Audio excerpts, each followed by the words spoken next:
Happy Monday, July 6th. I'm Rabbi Johanna Hershenson. I'd like to welcome you to Words of Torah. This week we are studying the portion called Pinchas. Pinchas was a priest, and in this week's Torah reading, he is engaged in an act the rabbis call a zealous act.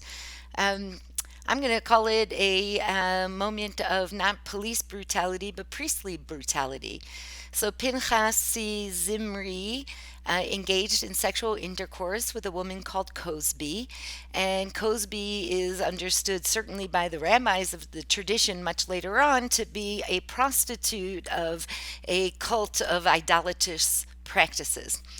And Pinchas is so enraged, so filled with righteous indignation that he stabs this couple to death. And rather than being called out for such zealous behavior, God rewards Pinchas with a brit shalom, a covenant of peace. And one can imagine that throughout the generations, rabbis have struggled to understand this covenant of peace because what we witnessed was an act of violence and brutality.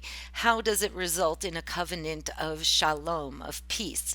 One way I think we might understand this portion differently than we ordinarily read it would be to reflect on the etymology of the Hebrew word shalom. We often translate it as peace, but hopefully we understand that in Hebrew it means much more than peace. The word is derived from the root letters that reflect wholeness or completion.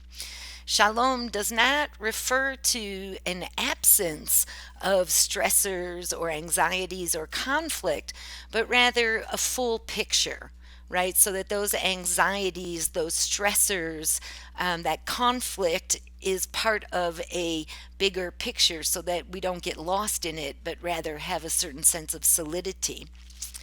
So I'm wondering if it's possible that God is not rewarding Pinchas in the old sense of the word reward, like you did something good and get a pat on the back, but rather God might be, if you'll indulge me, uh, setting down a new set of rules for this relationship between God's self and Pinchas, between the divine and humanity.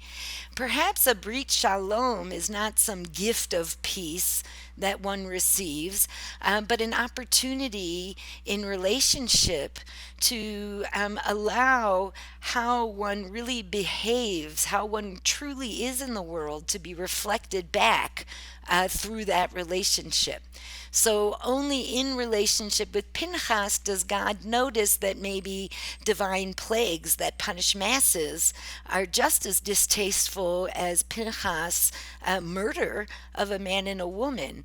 The intention may have been for some greater good, but the act, right, is painful. And maybe God doesn't even notice until he sees Pinchas engaged in such zealotry that our intentions don't always manifest in our acts. And I wonder if the Brit Shalom is, in fact, an agreement that in relationship we pay attention and allow the other with whom we're in relationship to reflect honestly back to us the way we are in the world.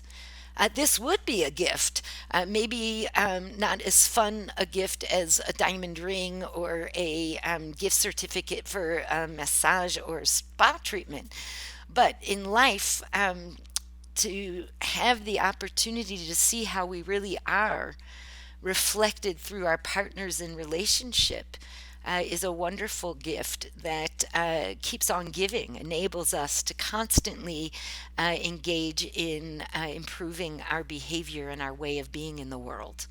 I wish you a lovely week, good study, good recreation, be safe, wear a mask, and I hope I see you on Shabbat.